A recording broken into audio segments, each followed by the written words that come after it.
Good morning students. आज हम नए कंसेप्ट के साथ आपके सामने नया वीडियो लेकर आए हैं मास एंड वेट का। बहुत ही प्यारा वीडियो है, देखिए इसे और अपने डाउट्स को क्लियर करिए। एक्चुअली जब हम पढ़ते हैं तो बच्चों को प्रॉब्लम आती है कि मास क्या है सर, वेट क्या है। तो कुछ ज़्यादा हेक्टिक कंसेप्ट नहीं है, बहुत ही आराम से क्लियर हो जाएगा।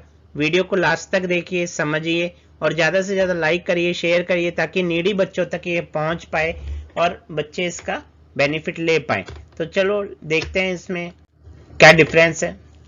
एक लड़का है जो कहता है कि भाई मेरा मास है वो 30 kg है, अर्थ पर जो मेरा वेट है वो 300 न्यूटन है और जो मून है उस पे मेरा जो वो है वो 48 न्यूटन है। क्या है? 48 न्यूटन। इस कंसेप्ट को थोड़ा सा समझते हैं, यहीं से हमारा सारा डिफरेंस क्लियर हो जाएगा। आगे मैं तुम्हें बताऊंगा कि इससे और क्या क्या डिफरेंस हो सकते हैं। देखो, मास की अगर हम बात करते हैं तो मास बेसिकली होता क्या है? मास is a matter of a body. ठीक है, matter of a body, body की जो भी बॉडी का जो मैटर है वो कहलाता है मास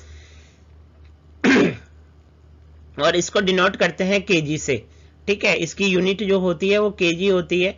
अगर ये लड़का बोल रहा है कि इसका मास 30 kg है तो इसका वेट कितना होगा? अर्थ सरफेस पर उसका वेट होगा। अब वेट निकालने के एक फार्मूला होता है कि W = mg। m यहाँ पर हमारा जो है वो मास है, ठीक है, और g हमारा यहाँ पर ग्रेविटेशनल फोर्स है अर्थ का। ठीक है, अर्थ का ग्रेविटेशनल फोर्स अगर हम बात करें तो कितना होता है? 10 होता है या 9.8 होता है। तो हम ज्यादातर इसे 10 लेते हैं जी कैलकुलेशन के लिए। तो हम देखते हैं कि जो बॉय है इसका जो मास है वो 30 kg है और इसमें ग्रेविटी इससे मल्टीप्लाई करते हैं तो ये हमारा 300 न्यूटन बन जाता है। ठीक है, तो इस तरीके से जो हमारा वेट है उसको हम न्यूटन से डिनोट करते हैं। और वेट कैसे निकालते हैं मैंने आपको ये बता दिया है। अभी अगर अर्थ पर हम किसी का वेट कैलकुलेट कर रहे हैं तो अर्थ की ग्रेविटी को हम इसमें मल्टीप्लाई करेंगे। अगर हम दूसरे प्लैनेट पर लेते हैं, यदि अगर मून पर इसका वेट देखें 30 kg का जो मास लेकर जो स्टूडेंट मून पर जा रहा है तो वहां पर उसका वेट कैलकुलेट करेंगे तो क्या होगा? वहां पर उसका वेट होगा W = mg और जो मून होता है उसका ग्रेविटेशनल फोर्स 1.6 होता है। तो यहाँ पर देखेंगे W = m कितना है? 30 × 1.6 = 48 न्यूटन। तो अब आप यहाँ पर एक से एग्जांपल से आपको ये समझ में आ गया कि आखिर प्रॉब्लम क्या है। मास जो है वो कहीं पर भी जाएगा, चेंज नहीं होगा, ठीक है, लेकिन वेट चेंज होता चला जाता है। मास कभी जीरो नहीं हो सकता लेकिन वेट आपका जीरो हो सकता है। अगर ग्रेविटी जीरो है तो आपका वेट जीरो हो जाएगा। ये इसका कोर कंसेप्ट है मास और वेट में डिफरेंस का। नेक्स्ट देखते हैं और क्या डिफरेंस है। ये डेफिनेशन है इसकी, इसकी डेफिनेशन है। आपको एग्जाम में जब लिखना है तो इस तरीके से लिखना है कि मास और वेट में क्या डिफरेंस है। तो mass is the amount of a matter in a material जो भी मटेरियल है उसमें कितना मास कितना मैटर है वो कहलाता है आपका मास। ठीक है, और वेट क्या कहलाता है? Weight is a measure of how the force of gravity act upon that mass, कि जो ग्रेविटी फोर्स है वो उस मास पर किस तरीके से काम कर रहा है, ग्रेविटी फोर्स। अब जैसे अर्थ का ग्रेविटी 10 है तो हम इसको W = mg यहाँ पर देखेंगे। तो यहाँ पर जो हमारा मास है, जो वेट है, उसमें मास के साथ हम उसकी अर्थ की या मून की जो भी प्लैनेट है वहां की ग्रेविटी को मल्टीप्लाई हो जाता है। अब अगर मैटर की बात करें तो मैटर जो बना होता है वो एटम से बना होता है। ये एक डिफरेंट टॉपिक है एटम्स के बारे में। अगर आपको जानना है तो मुझे कमेंट करिए, मैं इसके ऊपर सेपरेट वीडियो लेक्चर बनाऊंगा तो वहां हम एटम के बारे में बात करेंगे। अभी इस समय एटम के बारे में ज्यादा बात नहीं कर पाएंगे क्योंकि वीडियो बहुत लेंदी हो जाएगा। इसके बाद नेक्स्ट डिफरेंस देखते हैं।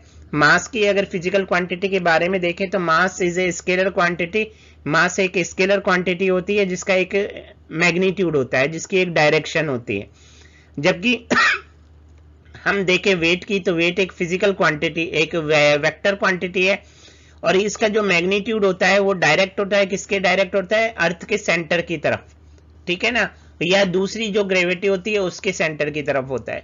अभी ग्रेविटेशनल फोर्स देखते हैं, तो ये जो मैंने पहले बताया था कि भाई ये कभी भी जीरो नहीं हो सकता, it can never be zero, ये कभी जीरो हो ही नहीं सकता। मास तो मैटर जो एटम होगा वो किसी भी बॉडी में मैटर तो हो गई, उसका एटम से बनी हुई बॉडी होती है, सारी बॉडी एटम से बनी हुई होती है, तो मैटर तो होगा ही होगा, वो जीरो नहीं हो सकता। लेकिन अगर वेट की बात करें तो वेट जो हमारा होता है W=mg, उसमें g से मल्टीप्लाई हो रहा है। मान लो कहीं की ग्रेविटी जीरो है तो वो उससे क्या हो जाएगा, जीरो हो जाएगा, ये मैं आपको बता ही चुका हूं। इसके बाद है नेक्स्ट, अगर देखें तो मास की जो एसआई यूनिट होती है वो केजी होती है, और जो वेट है उसकी एसआई यूनिट होती है वो न्यूटन होती है। जो एम होता है, एम से मास को डिनोट किया जाता है, जबकि डब्ल्यू से डिनोट किया जाता है वेट को। तो एक छोटा सा वीडियो था और ये बहुत ही सिंपल वे में मैंने आपको समझाने की कोशिश करी है कि मास और वेट में क्या डिफरेंस होता है। एक छोटा सा कम 5 नंबर या 2 नंबर का ये क्वेश्चन आता है, और आसानी से आप इसको इस वीडियो लेक्चर के थ्रू इस कंसेप्ट को क्लियर कर सकते हो, रटने की जरूरत नहीं है, और आराम से ये आप अपने एग्जाम में इसी तरीके से लिख सकते हो कि ऐसा यूनिट ये होती है, डिनोशन कैसे करते हैं, उसका ग्रेविटेशनल फोर्स क्या होता है। इस तरीके से आप मास और वेट को लिख सकते हो और उसे समझा सकते हो, और ज्यादा से ज्यादा नंबर आप उसमें हासिल कर सकते हो, और आगे जो कैलकुलेशंस होगी उसमें भी आपको मदद मिलेगी इसको देखने में। तो वीडियो को लाइक करिए, शेयर करिए ज्यादा से ज्यादा, और वैसे भी शेयर करना तो अच्छी बात होती है नॉलेज को, जो मैं कर ही रहा हूं।